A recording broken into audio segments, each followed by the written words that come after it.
दौड़ा अर्ज कर रहा मलक शानी साहब की फरमाइश ते सब सरगो दयाल दी नजर दौड़ा काबले गौर।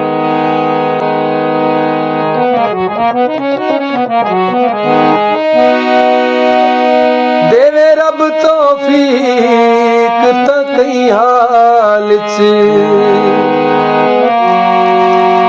बंदा चंगे जे सजन खड़ा नहीं,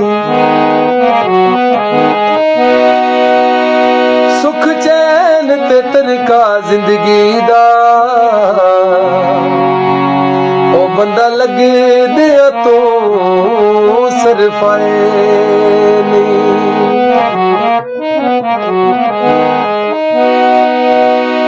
वादे घाटे संग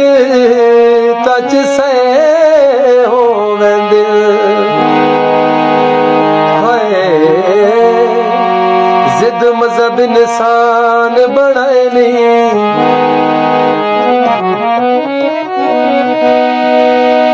ओ सजन हयात कोई सजन ता नहीं, ओ जेड़ा रिंजी गिचिया